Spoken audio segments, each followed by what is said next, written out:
Good evening, everybody, and welcome to Hive Buddy Bee Club for the month of July. And Carmel, I just noticed there for a second you had an extra creature running across your screen, the feline variety. She's looking at me in disgust now because she decided to stop right in front of the screen, which you know what cats are like. Oh gosh.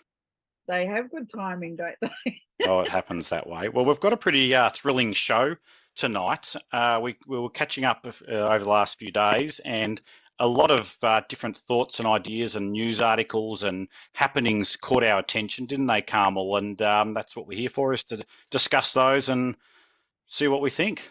Feels like it's been a busy month. Well, I know I've got a lot to talk about, so. Well, you've done some of the conference circuit. This is the first year I haven't done the conferences in a long time. So some of the people that are in this room I would normally catch up with at conferences, but that didn't happen this time. But this is the season for it, and you've got some good knowledge and info that is worthy of a good share. Yep. So for those that are fresh and new to this, that may either be here watching live or watching the recording, how we sort of run our evenings is we have a little bit of what's sort of got our attention in the news. Sometimes it's the social media channels, and we like to share those.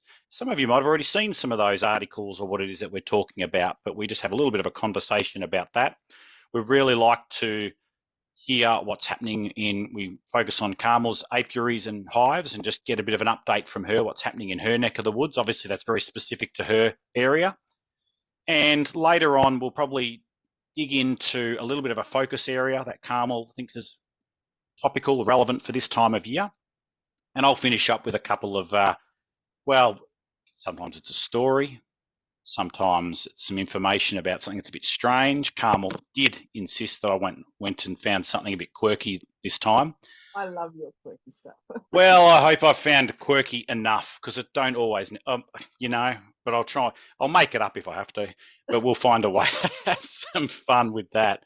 But in saying all of that, it's great to be here, Carmel, and we might as well kick it off. And Sure. I know what happened last month. Well, last month we had all sorts of things, didn't we? So we talked about Slovenian beekeeping, and if you weren't part of that, you should absolutely go back and have a look at what we did. We talked about there, and we talked very specifically about the AZ beehives. And I really want to know, Carmel, you've already heard me bang on about this lately. I really want to know who else is interested or doing these AZ beehives. And if you're sitting here going, what's that? I don't know what that is. What's that all about? Well, we're all missing out. We have all missed out on something that's really interesting and absolutely worthy of your consideration. So go and do a little bit of a Google hunt for AZ beehives, Slovenian beehives, and you'll realise quite quickly, that they're very interesting and probably suit the recreational small-scale beekeeper that doesn't move their beehives all over the landscape. And I'm going to start keeping bees in AZ beehives this spring, Carmel. Oh, okay. And Charlie's just posted a site there, which is an Australian site, and I've thanks for doing that, 8framehoney.com.au. They have some info on their website, but not a lot currently for sale. But their pros and cons that's a helpful article, but they have a huge range of, if you look out there, there's a lot about the pros and cons, and surprisingly, the cons are fairly minor, which is cool. So you, Carmel, last session, you went in and talked to about that we're in full winter mode, feeding time for bees, perhaps. It wasn't all, maybe not for everyone. Yeah, if you need to. I mean, I'm not having to at all. In fact, if anything, my hives are a bit heavy. Yeah, you've done well, haven't you? That'll be interesting come spring.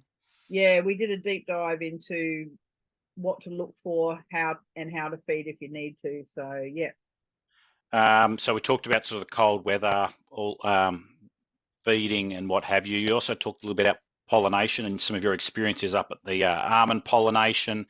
Let me check my notes. I actually shared with this group about, speaking of Slovenia, and it was because of this that I got inspired to go and research Slovenian beekeeping. There was a small group of Tasmanian youth beekeepers.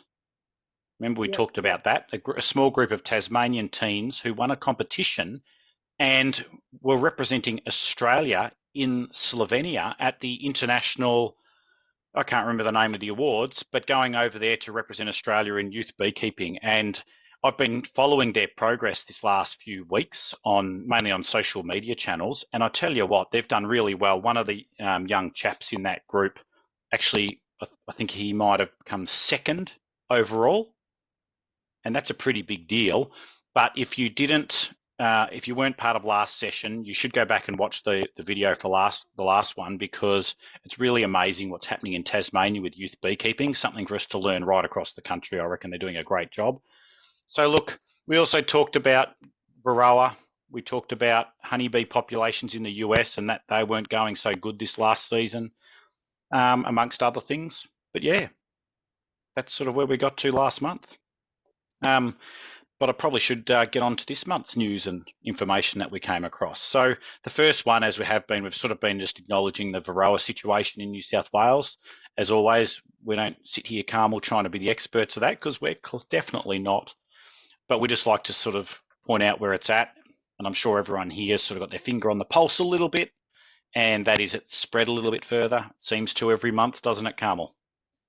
It is still spreading at this point in time. And if you want to find out more, the two official places to look are the New South Wales Department of or DPI .gov.au, so that's their website, and or Facebook, and RBIC, which is the Australian Honeybee Council. They're the ones, and they have regular updates on their web page, and you can get through that through Facebook as well. So if you're interested to keep up to date, that's where to get all the official news. That's our little head nod to the Varroa side of things and the situation in New South Wales, but we do figure that you've got access elsewhere to learn more about that, so we don't completely ignore it. But I do have some good news, Carmel, in the fight against Varroa. Would you like to hear some? Yes, I always love good news. Oh, well, it's only a little one. It's very fresh, July 13th. I was looking at an article that came out, and the headline for this is "Tiny Honeybee Parasite Varroa Could Be Tripped Up by Its Distinctive Walk." Tripped up. Distinctive walk? It's quite an odd way to put it, isn't it? But anyway, let me go on. There's scientists that do a fashion style walk or something like that. It could well be. It could well be. But there's scientists over at Nottingham Trent University have identified that Varroa mites have a very signature type walk, like it's very specific, and they've been using high tech. Ba-boom, ba-boom, ba-boom. Sorry. Oh, dearie me! They've been using high tech sensing technology to be able to figure this out. So their idea was they'd use ultra sensitive accelerometers capable of detecting vibrations inside beehives, and they thought, well, if we can just put these things on there to detect vibrations, can we figure out, without going inside the hive, what's inside there? Turns out they can. Like sound and vibration sampling as a form of identification, because that is really cool. So instead of having to do an alcohol wash or a sugar shake, you'd know immediately if there was a Varroa walking around. Well, that's the theory anyway. So I think they're still going to mature this technology quite a bit. Really cool. And so what they can do is they can sense the vibrations coming out of a hive, and they've used video at the same time, corresponding video, to see what's going on. And they've been able to go, that vibration links up with when Varroa are walking. And a Varroa mite's movement is apparently described as efficient and rapid, whatever that means. And as a result, they can really tell when. Charlie's saying a sound vibration fingerprint of sorts. Spot on, mate. That's exactly what it is. So they've got a long way to go. There's already technology out there where they measure the sounds of the hives, like when it's about the swarm or there's no queen. Right. They've already got all of that kind of research and technology. That's really cool. And we were doing some work in that space there for a while. We weren't looking at that very specific method, but this is obviously a maturation of that sort of thinking. But imagine being able to, like, do you know what I think? I think maybe one day you'll put your mobile phone on top of the beehive, press the button, and that'll tell you. Like, fast forward to the future, and like using that sort of technology and learnings, maybe that's what's going to happen. But anyway, we've been so down, and lots of people are so down in the dumps about the Varroa situation, but let's just not forget that there's plenty of people out there doing really interesting things to try to to make it less of a big deal. I like that. Yeah, that's good. So that's kind of cool. I was going to talk a bit more about the Slovenian beekeepers. Well, I think I've sort of already ticked that box, but I just was just wanting to, like, a few things that they were doing over there when they were heading across, moving on to the next story, is they had competitions to attend. They had to go and do all these workshops on how to do different beekeeping. And I think they're going to be the new masters of Slovenian beehives, because they've done a whole workshop over there. Because like Appomondia is coming up soon, which is huge. That's like the place to go. But this is like, is this all for youth? This is like a separate one in Slovenia for young people, yeah? And apparently it moves around. Yeah, but this one was very specific to, specific to youth. And I don't know if it's the first one of these, but there's all these different steps they have to go through to first qualify. And then to be over there, they go through all these competitions and things to stay as part of it. So thumbs up to these Tassie youth. That is there's a person over down in Tassie who's an adult beekeeper who is responsible for the youth Tasmanian Beekeeping Club, whatever it's called. Geez, we've got to see more of that happening across the country, because that's just really inspiring. So lots of good news stories. I'd like to tell you another news story which has popped up only a few days ago on the 21st, Carmel. And I've seen it all of a sudden after I found it and said, let's talk about this tonight. I've seen it spread all across good old social media beekeeping pages. So quite a few of you might be already familiar with this. And the article's called Antioxidant Bee Glue, propolis, for all of us that know what we mean, creates a buzz for new Australian industry. So it's some told me about this. Oh, what was that? My mum told, she goes, I got this text message, Carmel, have you seen Landline? Blah, blah, blah, blah, blah, blah. Finger on the pulse. Right onto it, yeah. Yeah, I heard it was on Landline, and it was reported sort of fairly broadly, actually, across some of the news. And this was some research out of the University of the Sunshine Coast, and it's been published. And it talks about propolis. And for those that are brand new in the group, because I'm sure that's often the case, propolis is like a product that bees create using beeswax, their saliva, and usually resin from plants. They get it together, whatever it is that they do to it, and then they use it. It creates a glue, a really sticky and hard glue. And if you've yet to have that experience of working with propolis, once you get bees, you'll know exactly what we're talking about. But they've worked out that Australian propolis. Well, actually, just back up for half a second, Carmel. If you think that a big part of propolis is the resin that comes from plants, well, we've got such a broad variety of plants in Australia, huge variety of plants, and they're unique to Australia, a lot of them. So we're creating unique propolis properties. And that's what this team found. They've gone and found that the chemical properties of Australian propolis is really unique compared to everywhere else. And we've got bioactive propolis that actually is much better than a lot of other people's. Yes. Other countries' propolis. Better, yeah. Yeah. And they're saying in this that, like, Brazil, China, and of course New Zealand are all doing a good job of, like, collecting propolis and making a market of it. Just not so good at that here. But this study was done to sort of figure out what value there is, and they've figured out that it's going to be a huge opportunity. So it was kind of cool to read some positive news for the industry as we go forward. We're going to need to change preference to the type of bees that we use, though. So give more detail. Go for it. So the Carniolan and the Italian, the golden Italian, they've kind of become the most popular breeds that we use mainly. And so a lot of that propolizing ability has been bred out of. We have very dry bees here in Australia, generally speaking. So if you are really into propolis like I am, I love the stuff. It does make the hive a bit harder to work because it is sticky. Sure.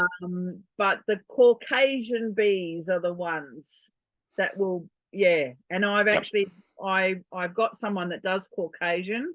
And so now as my bees interbreed with each other, and I'm getting more of a propolis mix. Yeah, and I like where I live in the western suburbs of Melbourne, in Hoppers Crossing and Tarnee, I get very black propolis and it's very low grade and there's not much of it. And in Yarraville and Williamstown, it's this golden color and it's really hugely pungent in smell and sticky. And it feels like it's like a much higher quality than the lot, and they're like half an hour away from each other, two different pockets, and they're completely different to each other.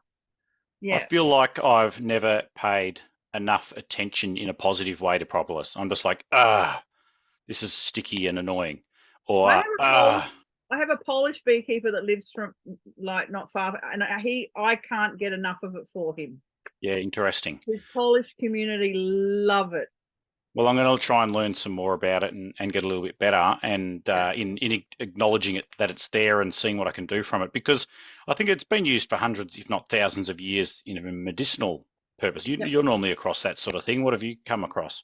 Yeah, so I this time last year I did a Zoom apitherapy conference, which was Dr. Stefan, can't remember his name. Anyway, and that was about it was about api air, so it was about breathing in the air. That was what this one was centered around. But they now in Europe, apitherapy is now recognized by the World Health Organization as a traditional medicine. And they're starting to build apitherapy centers next door or in conjunction with hospitals. I think the first one has now been built, where you can breathe in the air so that you get a lot of the volatiles of propolis from that. And it helps with asthma and tuberculosis. So there's scientific research. One of the presenters that was talking, he broke down, he had this massive Excel spreadsheet, and he broke down all of there was like over 40 or 60 different compounds in the propolis itself, and what those compounds, which are found in other plants and things like that, some of them are already being used in the medicines that we get in tablet form from from propolis, but no doubt the medical industry is already using these chemical compounds anyway, and they are in abundance in propolis. It's just apitherapy is amazing. Just This article, just finishing up on that one, says propolis has benefits in mouth sprays, soap, toothpaste, dietary supplements, skin care, and as a preservative in the food and beverage industry, and overall, like it's just references, it's been used for a long time as a natural antibiotic. So yeah, there's a huge opportunity there, is what the article finishes with, saying Australia is in a good position to seize market share of that. So I thought, we might not all be in a place to go away and create thousands of kilos of propolis. Well, you won't anyway. We can think about our own propolis and what that can mean to us. So as an individual on our own. Yeah. I was just going to, because there's so many volatiles in it, I was just going to say, if you do collect it and you don't want to use it straight away, put it in the freezer because that'll keep the volatiles in it. And you can mix it with, if you can get like, you want 70% alcohol, and I think Dan Murphy's or someone sells a really high percentage of alcohol. So you need to water it down to 70%, and you need 100 grams of propolis to 500 mils of alcohol at 70%, and you can extract the constituents from it, or you can put it in oil as well. Yeah, I think if you start Googling, you might find some recipes and stuff like that. There's not a lot around, but it's starting to. I'm just imagining you in your home late on a Saturday night with a couple of candles around you, mixing all this stuff together. Bit of alcohol here, bit of I don't know. It's my Polish mate down the road. He's the one that I get it off of him. So. And I tell you what, if I ever have a sore throat coming along, well, not when I caught COVID, but if I ever have a sore throat coming along, I'll take some propolis and have an early night, and it knocks it over really quickly. It's so good for your immune system. Yeah. Yep. All right. Well, Anyway, I'm moving going to on. start. I could No, talk all night about it's this. good.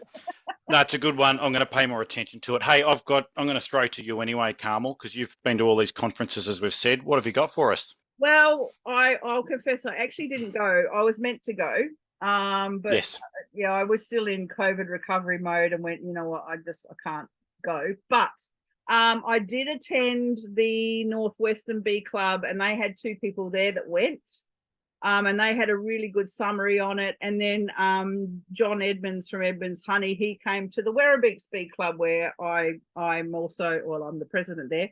And so he also spoke about the conference. So now, obviously, for those of you that are in other parts of Australia, this is the VAA. So this is the Victorian Apiarist Association, which traditionally it's meant to be for all beekeepers.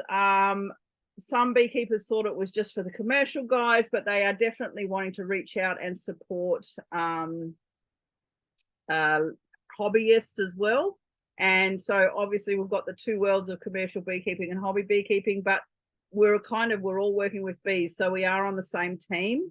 So this is a massive conference. It goes for like 3.5 days, and ARBIC, which is the Australian Honeybee Council, they have their AGM there as well, so they come down for it. So it was held in Bendigo. And so I've got a few things that I just wanted to highlight. I'm not going to go into huge detail, but ARBIC, they have launched a semi-trailer that they've decked out, and it's got an extraction plant in it. It's got like a classroom situation. It's got a whole lot of information. And this semi-trailer is basically a classroom that will be touring around the country areas to educate beekeepers. I saw a photo of it, maybe on socials somewhere or in an ARBIC newsletter. It's amazing. Yeah, they sunk $250,000 into it. Oh gosh, that's a few dollars. It is a few dollars, isn't it? They also someone's just mentioned Polytechnic. Polytechnic has just launched our Cert III in beekeeping. So traditionally Tokul, which is in New South Wales, was the only place that offered that. And lucky that we now have it here in Victoria, and you can do it remotely. So whether you do it from Tokul or in Victoria, there is some contact time, but a lot of it is online learning in your own time. So this is a Cert III. So this is for anyone that would want to have a career in beekeeping, or any passionate hobby beekeeper that really wants to go in depth and be a really good beekeeper. And, you know, Tokul is right in the middle of where there's the semi-trailer. Thanks, Charlie. Tokul is right in the middle of, you know, this Varroa situation. So it's kind of really good timing that we now have the Cert III here in Victoria as well. Have other options. Yeah. Now, the other thing that ARBIC spoke about, and this whole Varroa thing, this whole operation that they're doing has cost millions and millions of dollars. It's been a really expensive exercise, and the New South Wales Department of Primary Industries, and it's in New South Wales, so it's been a local thing, a state government thing. States funded. State funded. Thank you very much. I'm not into politics, so I don't always have the jargon. So just forgive me, old folks. I don't have all the words. Anyway, the loan that they originally had, because when you have a disaster, they're like a cyclone. You have a category 1, 2, or 3, depending on the severity of it, right? So this disaster was rated, and because of the rating it was given, it was not deemed as that important, and so they were only able to get like 50 or 60% funding, and then the money that they were borrowing had a percentage that they had to pay back. Well, because of pollination and all of the issues around pollination, and that links into our food security, it's gone up a rating. So it's now classed as a rating 2, I believe, which means the funding has gone up to 80%. So it's now being 80% funded by the federal government, and the 20% loan is now interest free. So that's a good thing then, I'm taking. Yeah, so the amount of financial support, the pressure has been taken off, because now all of Australia is coming together to say, no, this is really important. We need to get through this, and we need to follow through on it, and we need to, make it be as easy as possible. So, yeah. I heard there was tens of millions of additional dollars added to the pile of cash to work on that as part of that announcement. Is that correct? Yes, that is correct. Yeah. Yeah, Ripper. Oh, that's good. Yes.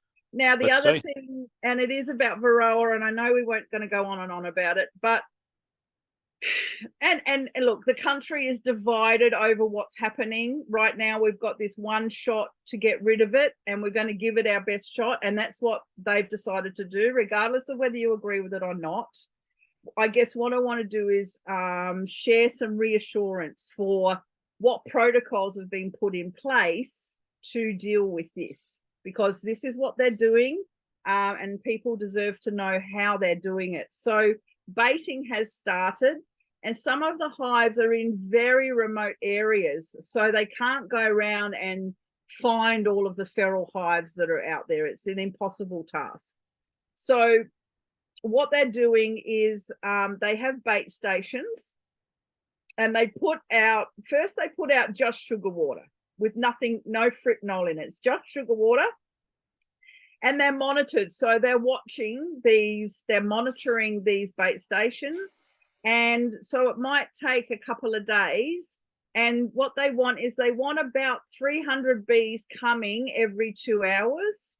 And the other thing I've forgot to mention is they've got sentinel hives that they've put out in I think it's a 7-kilometer radius. So they space them apart 7 kilometers. So they've researched what kind of reach they're having from these bait stations. And the bait stations are a maze. So the bees, they really have to be keen, and they really have to go through the maze to get to the sugar water, which apparently native bees are not that interested in. So it's more, you'll get more honeybees going there than native bees, because they can't be bothered. So once they've got a good number of bees coming to the bait, then they put the fipronil in it, and then they only run it for a couple of hours, and then they switch it back to sugar water again. And it's been monitored the whole time, and if any birds or native bees come to it, it can be closed off. Sure. Cut down. So there's a whole lot of protocol around it, so that they're really only targeting the No, that makes a lot of sense. And it's any wonder there's not some vigorous sort of process around it. And that's sometimes why things take a while to get sorted as well, because they need to be done properly. So, and they're still really positive. They're pretty sure that by 2025, 26, we will have gotten through this. Sure. So I know the outbreak that they had up in Cairns, that took 3 years. It did too. Yeah, so it's it's not going to happen overnight, but they are still feeling really, really positive about it. The last thing I want to mention, and again, for those of you that are interstate, I'm sure that your state regulatory body, DPI, whatever you've got there, will probably give you the same message. But down here in Victoria, Agriculture Victoria is urging all of us beekeepers to expand our record keeping a little bit. So in the past, we've been pretty good at, when we do a hive check, what we see and all of that kind of thing. But part of what's come out of this Varroa outbreak is how important contact tracing is. And we also learned that from COVID too, right? So, you know, if you go and collect a hive at the very start of your record keeping for that hive, you need to put where you got that hive from, because there might be something else in and around that area that you don't know about.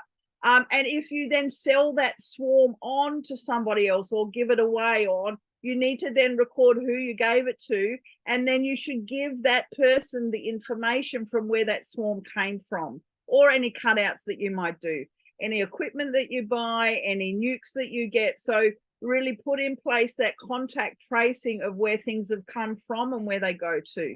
And that includes queens. Often we'll buy a queen, we'll get it in the mail, and like queens come from here, there, and everywhere. So, you know, again, write down what breed it is, but who the breeder is if you've got it, and also where it's come from. So that also needs to go into there. And then if your queen breeds, or you get, you know, then you can follow that genealogy and keep that in your record keeping. Yeah. No, really good point, Carmel. And if people aren't really doing that at the moment, it's just simple as a bit of pen on paper or an Excel spreadsheet or an app or something like that, just to keep yourself honest with what's going on. Don't need to get too carried away. Absolutely. Yeah. Yeah. Well, thanks for your insights from what you've been picking up from people lately. That was the BAA. Like I said, I'm going to have to go next year because it sounds like it's an amazing day. Amazing 2 days. They're getting better and better at doing these sort of things. I remember what it was like sort of 6 or 7 years ago when I went to the first few. It was probably not a whole lot for the small scale recreational beekeeper, but it's being recognised now that there's value to bring for all beekeepers. So it's great to see. Well, as I said, you know, we are working with the same animals, so we're kind of on the same team. And when you realize that bees can spread up to 7 kilometers looking for food and stuff like that, you know, you might be a hobby beekeeper, but you don't know what's down the road from you, especially if you're near a native, what's the word I'm looking for? Forest. Yeah, like a forest or a park or a, you know, that sort of thing. So, yeah. I reckon everyone here listening to this or listening to the recording would know what it's like now that you've got bees. You spot beehives bloody everywhere. It's like if you bought a particular type of car, you never used to spot that anywhere. Now all of a sudden you see it everywhere. When you become a beekeeper, that's exactly what happened. Today I'm walking down a street I haven't walked down a long time, and there's beehives everywhere. And we've got that problem, don't we? As beekeepers, we can't help ourselves. They're social creatures, and beehives are everywhere. So that's the challenge. Absolutely everywhere. Yep. Well, I reckon we should roll over now to, you've already sort of indicated a bit about your beehives at the moment, that they're sort of heavy with lots of food in them. But why don't you give us a bit more of an update on what's going on? Yeah, so as I was talking last month about how I felt like we're going to have, you know, a mild winter and a which to me is going to be a very early spring and very early swarming. And I feel like I've gone out there, and I have a friend. He's taking some hives to the almonds. And tomorrow we are going to be doing an extraction because his hives are too heavy to take to the almonds. So he actually has to lighten the load a bit, and then he wants to put his stickies back into the hives. Interesting. So but mine are the same. You know, last time we were talking about doing that little lift method to feel. So I went out, and my hives are extremely heavy, and but what I found, and I did post it in Hive Buddy, and I'm just going to grab the link for you all, is the Bureau of Meteorology brought out and I did post this in Hive Buddy. It brought out its monthly, or it's a 3 monthly prediction. So that's it there. For those of you in Hive Buddy, you'll be able to see it in there to go back over it. And this goes from July right through to October. And it's already proving that it is drier and warmer everywhere. So for me, that's saying I'm going to keep pushing and urging everyone to be watching their hives, because at some point, because remember, a lot of us, we close off that entrance in winter time. And so at some point, you're going to start seeing a traffic jam there. And with the warmer weather, oh, and that's the other thing someone's just put in the chat about flowering. Yes, in my area where I live, there's a farmer across the road. He grows canola. Now his field is not up yet, but because there's been so much canola in my area for years, there's a heap of wild canola everywhere. Yeah. There's so much of it around it. So not only do I have the soursops all in flower, I did see some council workers spraying a whole field today, but anyway, that reminds me, I need to tell my friend about that.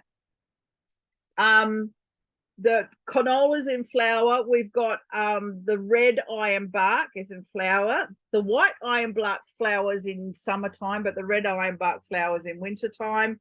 And there's just like there's an abundance of food in the suburban-y, edge of suburban-y type areas at the moment. So yeah, I think. Can I tell you an observation I've making, a seasonal observation?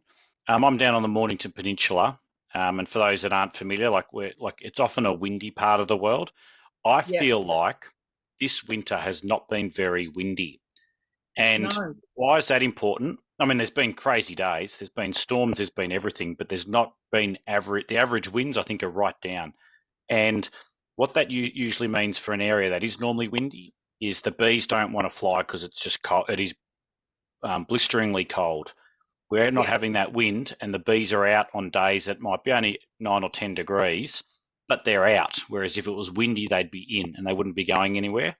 The other thing so I find that interesting difference this year compared to a few other years recently. Yes. The other thing with the wind too is if it's really windy, the petals get blown off the flowers as well. And so then you don't get the nectar as much. That reminds me of a couple of bee clubs ago. We talked about Fijian beekeeping, and they were having too many storms, and the wet weather was washing the pollen off the flowers right across the Fijian islands. So they had no pollen. They had a pollen dearth because of the wet weather. So it's a similar sort of thing, isn't it? It is, yeah. Look at us linking stories from a few months ago to now. That's quality journalism. It's all interconnected. So because I'm going, we're gonna have let me check, did I mention everything? Yes, it is so we're gonna have an early spring. I can feel it in my bones. And I'm happy to be proven wrong, but everyone needs to get ready to put on their running shoes. So I thought, what better time to talk about getting ready for spring than maybe we can talk about what you need to have ready. So of course, perfect. You should have cleaned up your boxes by now, and you should have cleaned up all your frames, except for me, I'm still melting frames down, but I'm in the process of it. So your boxes and frames, they should be ready to go. But I thought I would share with you guys what I have in my beekeeping kit. Oh, look, here we go. Cherry blossoms. Cherry blossoms already coming out. Oh, I have no doubt. Blossoms will be going probably in some streets. You get those ornamental plums. They could be popping soon. Like So anyway, without further ado, I'm going to do a deep dive into my beekeeping kit. Woohoo! Give it to us. Toolbox or tool caddy. So let me see if I can. Here we go. Where is it? Here we go. Share. Coming in now. All righty. And I'm going to go to here.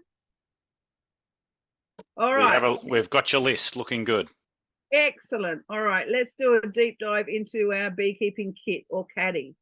So I find now, obviously, I do visit multiple hives. So I'm out and about and moving around. So some of you might have hives on other properties. So I like to have everything together. Now, the first thing I have is a tub to keep everything in. I actually have 2 tubs. I have one tub that I'm going in and out of all the time, and I have another tub that I don't go into so much. And what I've got is it's about 1 meter long and about 40 centimeters wide, and it's a big plastic toolbox tub that sits on the back of my ute. So that's what I have. And what I have in there is I actually have 2 metal buckets, and the metal is for fire safety. I cannot urge how important I think it is for everybody to have at least 1 metal bucket. Good. So yep.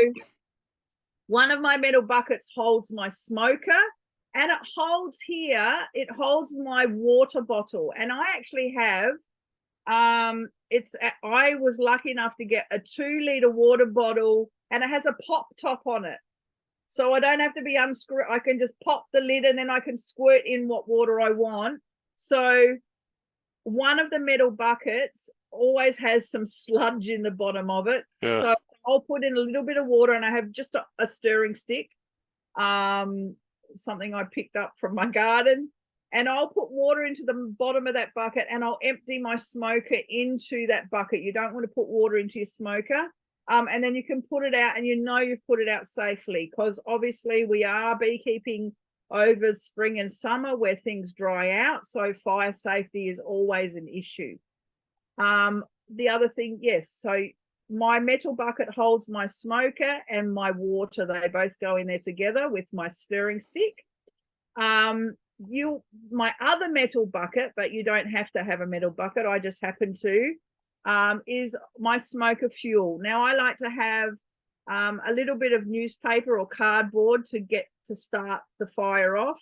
And then I have my main fuel, whether that be pine needles or pine shavings, untreated pine shavings, or paper bark, or dried out corn cobs. If you want to be a real recycler, and you've eaten some corn cobs, I dry them out. They can go in your smoker as well. So there's all sorts of fuel, anything but gum leaves, basically. Gum leaves burn too hot. Now, as far as your lighter goes, those kind of long, the ones that have a long stem on them so you can reach down inside the smoker, they're a good idea. Or sometimes I bought one actually from those cigarette shops. And this one's like, kind of when you click the button, it goes, so it has a forced flame that comes out of it, and it's a refillable one. So as it empties out, I can fill it up over and over again. So I'm not having to buy lighters all the time. So I find that really useful. Obviously your hive tool. So I tend to put the lighter and the smoker fuel and the hive tool, they go into my other bucket. Your gloves. Now I recommend, I don't use gloves very often, but if I come across a grumpy hive, I've always got my leather gloves on hand. Or if you ever come through to, let's say you might have 2 hives and one of them has chalk brood or something you're worried about and the other one doesn't, then rubber gloves can be handy. If you can't wash your hands in between, they can create a more of a sanitary situation, so you're not passing stuff from one to the other.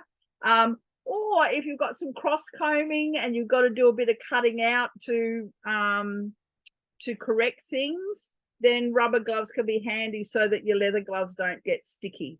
And that's just reminded me of... It's a good one. Rubber bands. I didn't include that. All right. Your brush, obviously. I use my brush mainly for if I'm harvesting and I brush the bee, I sort of shake the bees off and then brush the rest off. Or the brush can be handy to, when you're putting the boxes back on, to brush them off of the edge and back into the hive. So that's mainly when I use my brush.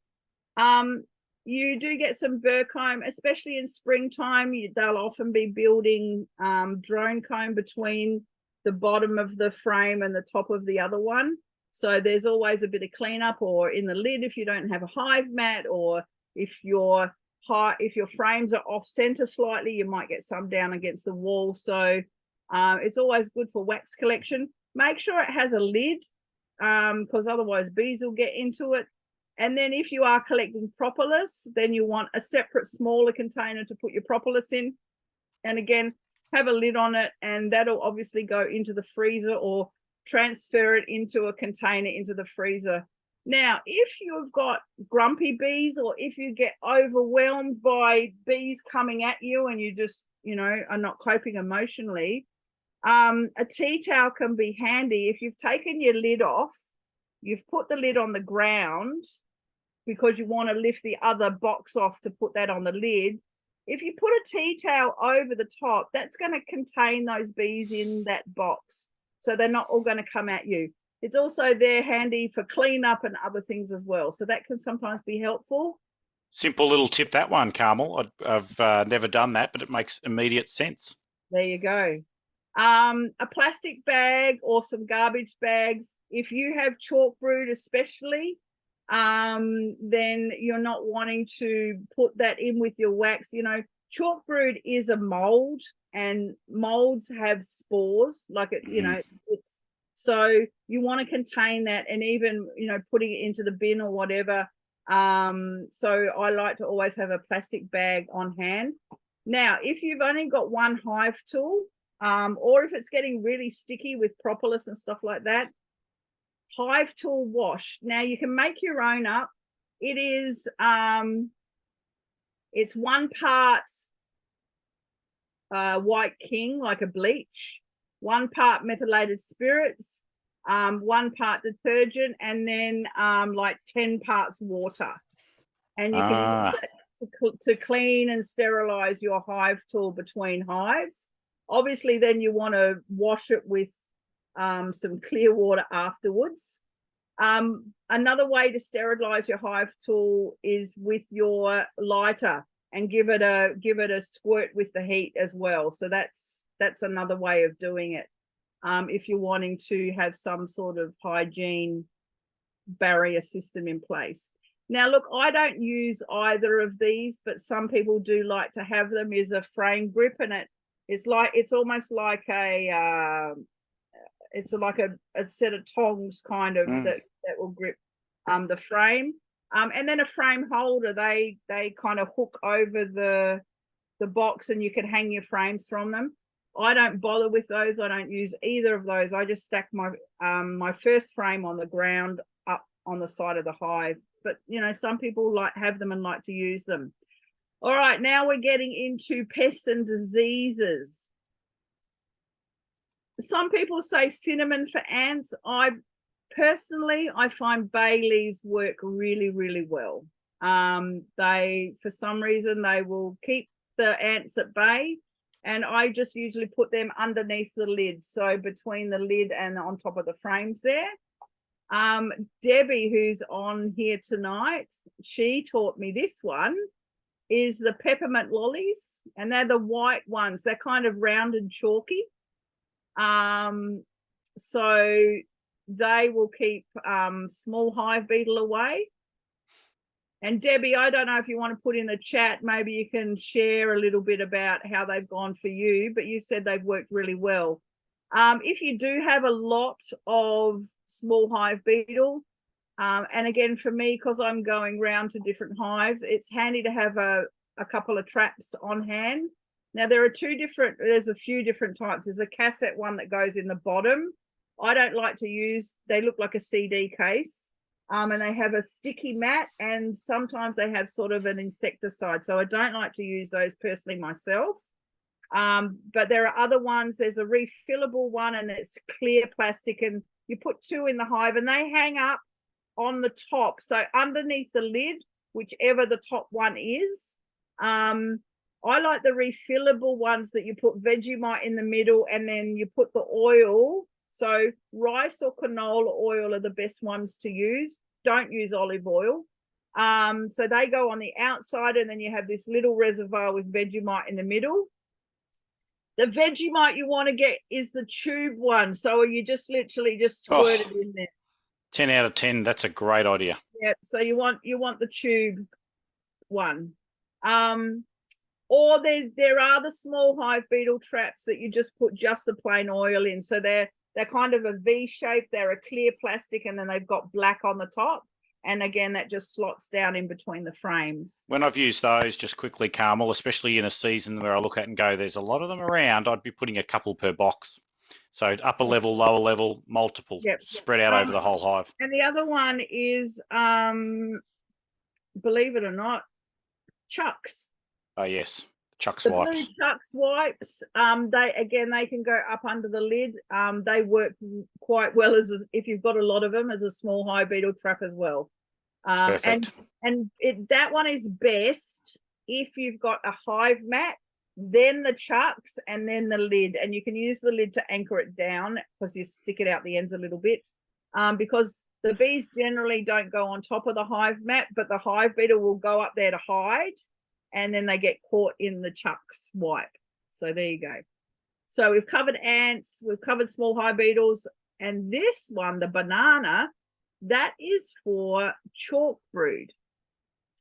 And I don't know what it'll be like this spring. Time will tell, I guess. But chalk brood tends to become worse as a winter thing going into spring. So by the time we get to summer, especially when it's dry, it dries out and goes away, and the bees have done a lot of cleaning. But, you know, we all know mold loves moisture and warmth. And so when the bees are huddling inside, but they're not, when they're clustering, they're not cleaning as much. And so I've found banana works really well with chalk brood.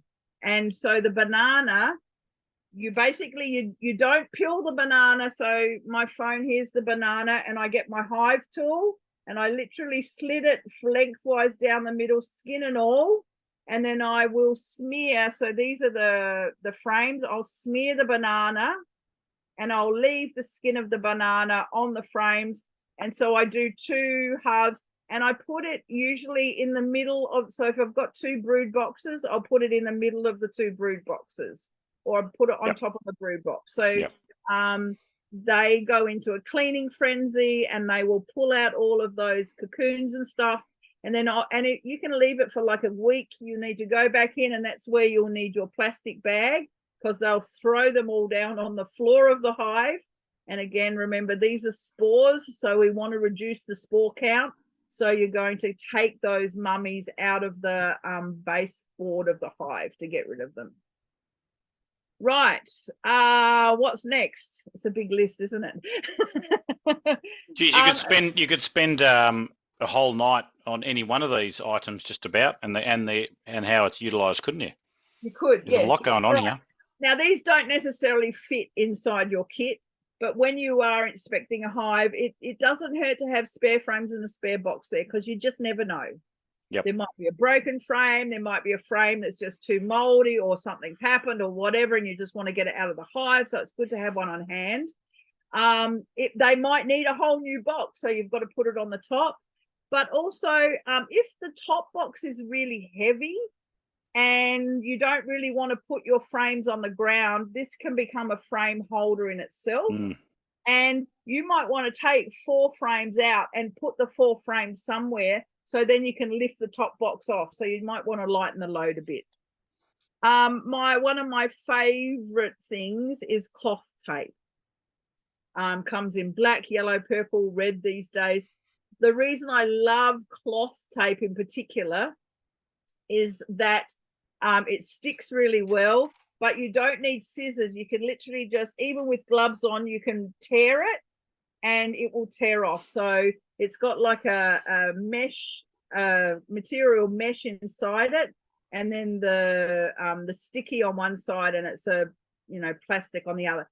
You can use it as an entrance reducer. You can use it for taping up gaps in the hive. You can close it up. You can also, if you've got really grumpy bees and maybe you've got your zip isn't zipping up properly, you can use it on there. If they're getting into your shoes because they're too short or the zipper's gone, you can strap it around your ankle, strap it around your wrist, put it over the hole in the mesh of your, it's so useful. Everyone should have some cloth tape in their kit. I've used it in so many different ways. You might have a marked queen, but sometimes the bees actually will chew the color back off of the queen. So the queen marker, they're Posca ones that you can get at Officeworks. So they're a watercolored texture. And you want a queen catcher. So it's like a big syringe, basically. It has a little plunger in it. So you can catch the queen in there. You may want a queen clip as well. And if you're marking your boxes, or if you're putting, some people do their record keeping on their lid, or you might want to take notes, or your branding has come off your hive, then a black Sharpie text is always useful to have.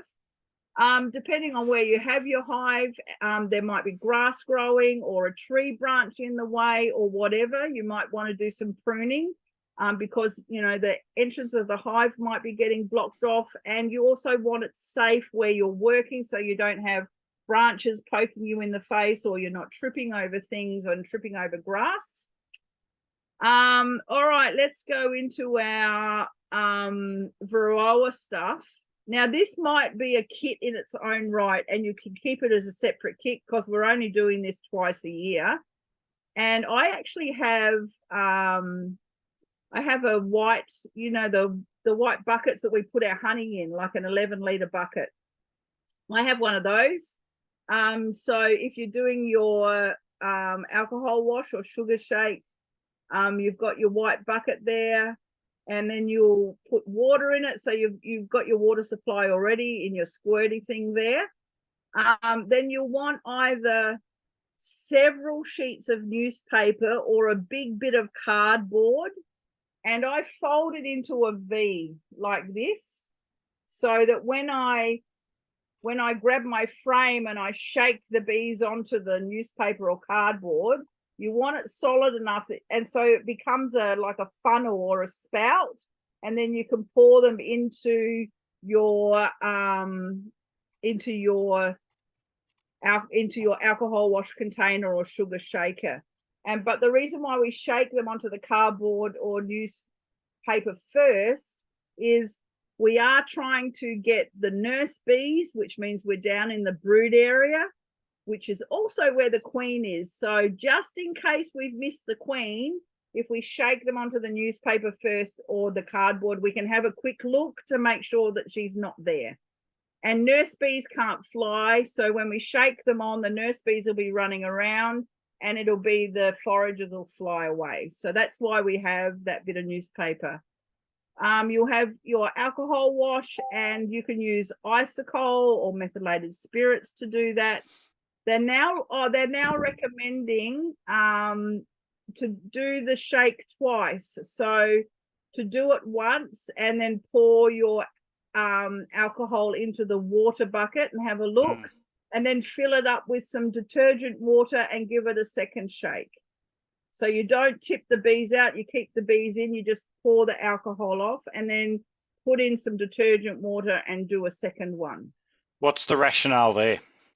So the alcohol will have killed the bees and also will have killed the Varroa, but they have a very, when they latch on, they latch on quite well.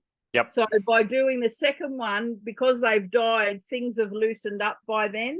So then you're more likely, if there is Varroa, then they'll dislodge. And so then you do it with the soapy water and then you tip that into, That's interesting. I hadn't heard that. So maybe I haven't been paying attention, or maybe it's super fresh and new.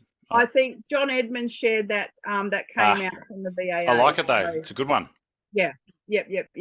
And obviously, I mean, I am still mentioning sugar shake because I know some people don't feel okay about killing bees, but seriously, this is what they're recommending now is the alcohol washing. And you know, it kills them quickly, and it's only 100 bees for a much bigger picture. The other thing you might want is your drone uncapping tool, or that's a uncapping for honey. You know, it's like a fork or a, those combs for your hair. it looks like one of those. So that's another thing to have in your kit. Now these ones are not necessary, but lemongrass oil, that is an attractant, and so especially if you're collecting swarms and stuff. Peppermint oil is a deterrent, so if you're wanting to get bees out of the way, they won't like that. And if you've got cross combing and you need to fix up any cross combing, then rubber bands are a good idea to help to secure the comb back into frames a straight way. And a multi-tool may or may not be useful. So there you go. Oh, that is an absolute huge bundle of good advice and experience. I think it comes down to that's a heck of a lot of experience guiding you on creating a list. And I've put that on HiveBuddy just now. We'll get I think if there's anything people will go back and check the recording, it'll be this particular item that you've just gone through now, Carmel, because I reckon even I'll have to go back and have a second or a third revisit, because there's a lot of things here that I haven't really paid attention to very well before. And that was, moment of gold in there. So thank you. You never know when you're going to need them, so it's good to have it on hand. And if you've just got it all there together, I know I've been very grateful, in the past that I have had all of that stuff on board. So, yeah. So just for those that may well be new here and may have joined us a little bit later in the show, if you go to members.hivebuddy.com, we'll put it down the bottom in a second. That's the HiveBuddy online platform. If you go in there and go to the HiveBuddy Bee Club, you'll find that list that you've just saw on the screen a moment ago. Oh, you've already shared it, have you? Great. I put that there. I took a screenshot while you're doing it to make sure it's there. Now, we'll dig into that more and get more out of it in the recording for people. They can hopefully do that and see it there. But get across and create a free profile. There's a whole lot going on in there that you can check up on from Bee Club and other things. So get your running shoes on, people. You can get this ready, get it all ready to go. And then when spring comes, you'll be ready to go. Oh, right. Totally. And I might just mention, Carmel, just a tactical pause very, very briefly. HiveBuddy is a good place just to tap into some different resources and information. We're trying to grow and expand on that. And for people looking for that extra little bit of advice and thoughts and support, we do offer paid mentorship programs there. So people can come along there, get assigned to online group mentoring, and the groups meet twice a month. At the moment, we have Caroline and Anna lining up for this spring. Beautiful, beautiful, beautiful ladies. They're wonderful. And they love the heart that they have and the knowledge and the way they communicate. They're just, you're in very good hands with either of those two. Absolutely. In early September, they'll be kicking off their groups. We'll get more information up soon. We haven't really put a lot out there yet, but they will absolutely be doing that. But you can get over to HiveBuddy and start tapping into that there. And I know that a lot of the people here watching right now are people who have come through mentorships with those two, or yourself, Carmel, or others. So awesome. I've got a few, we've only got a few things to go, and we're nearly done, Carmel. But I want to tell you about two last things, and I'm hoping everyone's still there with us and enthusiastic for two more things. Last month, I took us on a dive down Slovenian beekeeping, as you've already heard. The month before, we talked about Fijian beekeeping. This month, we're talking about Icelandic beekeeping. Iceland. Surely there's not bees in Iceland. Well, have I got news for you? Isn't it all ice? I couldn't. So I don't know what you think when you think Iceland. What's the first thing that comes up in your mind? Cold weather, volcanoes, Vikings, snow, lots of things like that come to mind for me. But it's important to realise there's a lot of other things that go on there. Oh, and think about this too. This is the moment for me when I was investigating this. It's dark for most of winter. York. Dark for most of winter. And yeah, of course. And guess what? It's sunshine for most of summer. Oh, so daylight. I should say daylight. Yeah. So yeah. isn't that a spin out? What? How do you manage that if you're a bee? Honestly. But I'm here to tell you a little bit about that and a bit about beekeeping in Iceland, if you're willing to hear it. And I'm going to share this article on HiveBuddy later, because... So do the bees go to the toilet in the dark, or do they literally hold on for 3 months? I haven't gone that personal. You know I like getting personal, but I haven't gone that personal this time. Well, I mean, that would be true hibernation. Just got to write a note. What do the bees? I'll find that out for next month. I won't be finding that out. Someone else can work that one out. Gosh. Well, beekeeping in Iceland is a bit different, and I'm sure we've just made that point already. And one thing that it absolutely is, Carmel, is it is impressively expensive, and it's expensive for a range of different reasons. Okay. And I'll get into that, but it's also there's some brilliant surprises about beekeeping over there. So they have to obviously think about having an extremely long winter and preparing their bees for that. And then conversely, they're thinking about having a long daytime summer, but summer's not really like the summer that you and I are used to. It's a very different situation. But the other thing that I found fascinating is that their winters are not as cold as, say, Northern American areas, which are common with bees. Like if you're in the northern parts of the United States, in that central area, and in Canada, you're talking minus 30 degrees or minus 20 degrees. It's not anywhere near what they get in Iceland. So it's actually far more balanced temperature, as in less cold than I thought it would be. Good and bad, who knows? But that's sort of something that surprised me a little bit. But they absolutely expect a slow colony build-up. Like you've just told people to buckle up and get ready for this springtime. That's not a problem they have there.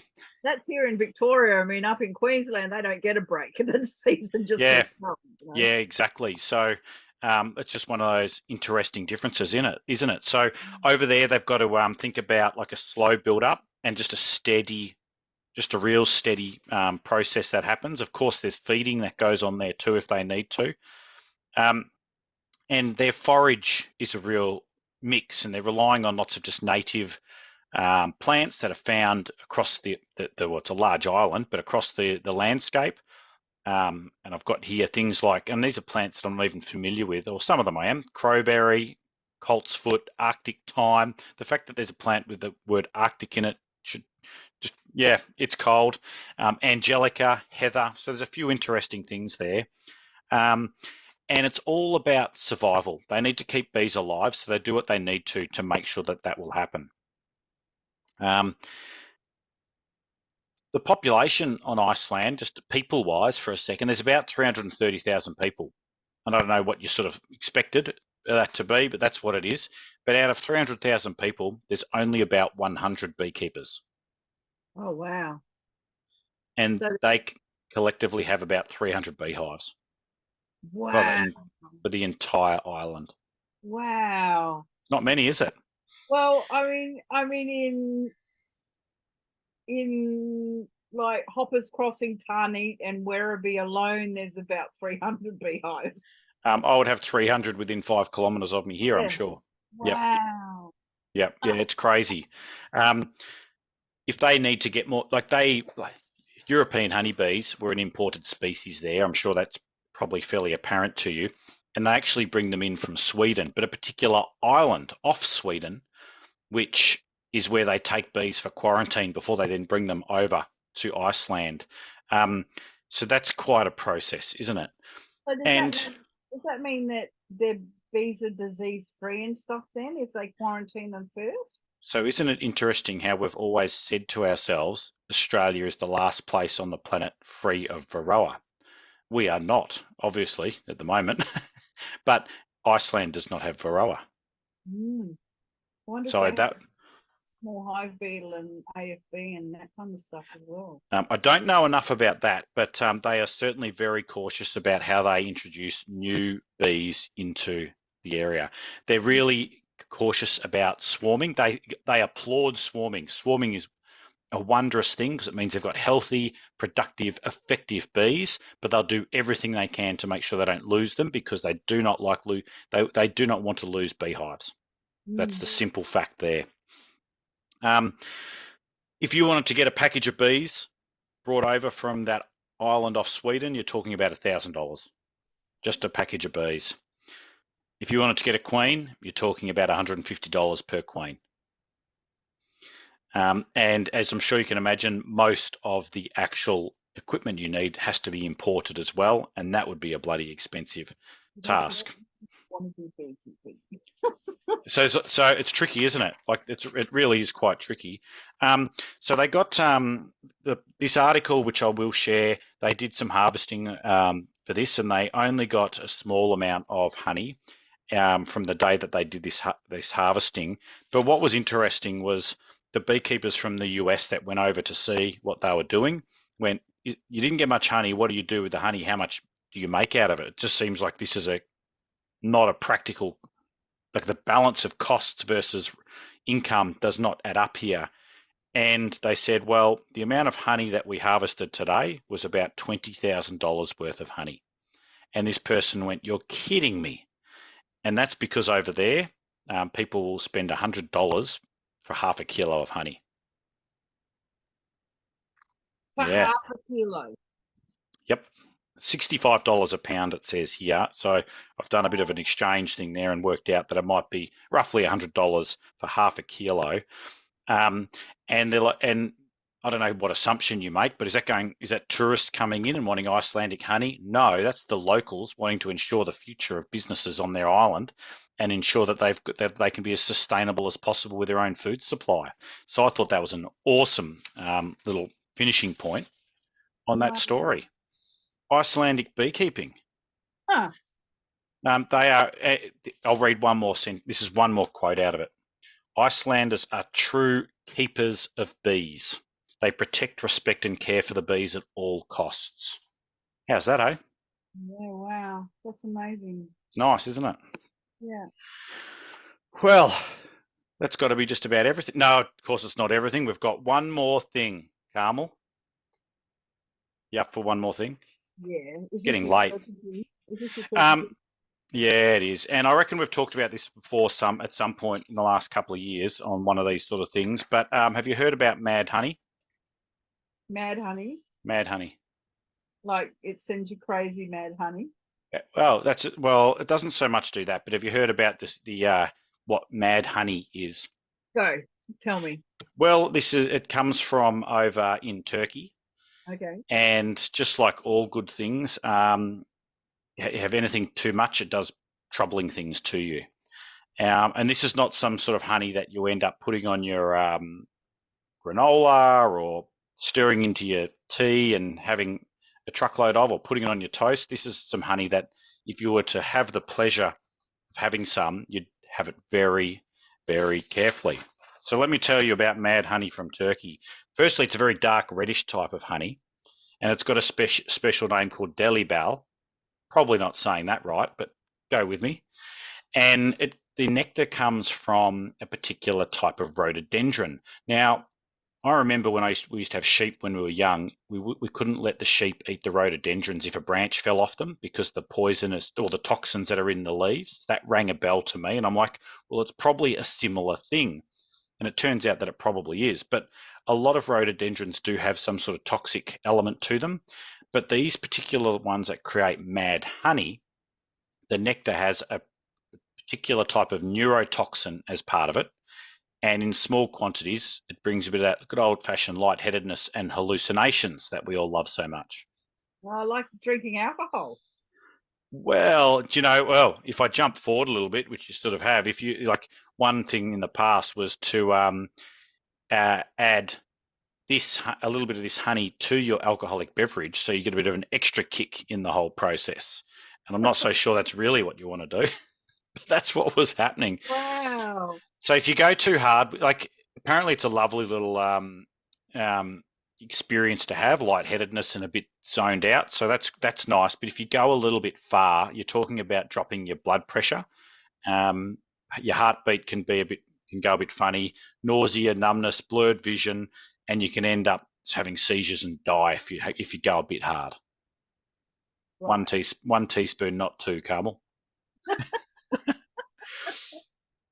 Now, there's hundreds upon hundreds of rhododendron species on the planet, but there's only they say 2 to 3. I don't know why. I'm sure they should know whether it's 2 or 3, but there's only a few that have this property, these neurotoxins, wow. And they grow in such a way in Turkey and a few other countries where they tend to be quite thick, so you can get a real monofloral honey variety, which is high dose high dose neurotoxins in your honey. So I find that like particularly interesting, and it's quite expensive to get because people appreciate it. And the problem is people think it's medicinal. People sort of like spin a medicinal connotation to it and end up taking too much and can become ill because they take too much, thinking they're trying to make themselves better. Good luck to them. But if you were, Carmel, interested in having a go and enjoying it, most people take small amounts in some boiled milk, sweeten your milk up. That's sort of how it's typically been done. And for some reason, just before breakfast is the time to go there. Okay. And Charlie, who tradition over there. Charlie has gone down an angle that I wasn't necessarily going to go down, but great for, apparently it's quite a good thing for when you're feeling a little bit aroused to help enhance the experience. Did I keep a lid on that? Did I keep that clean and healthy? It's after 9 o'clock. I can say what I said. And the last point I want to finish on, and then I promise you we're done for Hive Buddy Bee Club for July, is it was used as a weapon of mass destruction for invading armies. And you go, what? We've heard of weapons of mass destruction. So what would happen like a couple of thousand years ago when the Roman soldiers were invading? Time you've taken quirky stuff to the war. Well, we've talked about bees and war and it being used in militaristic, like that was maybe back in April we were talking about that. Yeah. But in this couple of thousand years ago, the Romans were trying to invade through the Black Sea region. So good old General Pompey's command would go out there and line the paths that the Romans would come along with honeycomb. What was inside the honeycomb was this delicious, sweet, but slightly neurotoxic honey. And they would go and consume that, and the Romans that were passing through were like, this is exactly what we want. They're consuming it, not knowing what they're getting themselves into. A little bit later, and they're in some intoxicated stupor, and then they were easy prey and slain right then and there. Wow! So there you go. That's a little bit about mad honey. Find this stuff from all the way from the Turkish regions where rhododendrons are plentiful. Very interesting. Well, there you go. What a journey we've had tonight. I thought it was going to be a short night. That didn't happen. What a surprise. Let's make sure we meet up again next month. I've put down the date of Wednesday the 30th. It's a different night of the week, everybody. Before you do jump off the call, everyone, please make sure you share this amongst your groups. We're here. We want to just spread good vibes and have good times. Share this around with your people, and hopefully we can get some more people coming along shortly, being part of Hive Buddy Online Bee Club. I think that's a wrap, Carmel. Thanks for being here as always, and looking forward to next month. Another great night by the fire. Well done, and thank you all.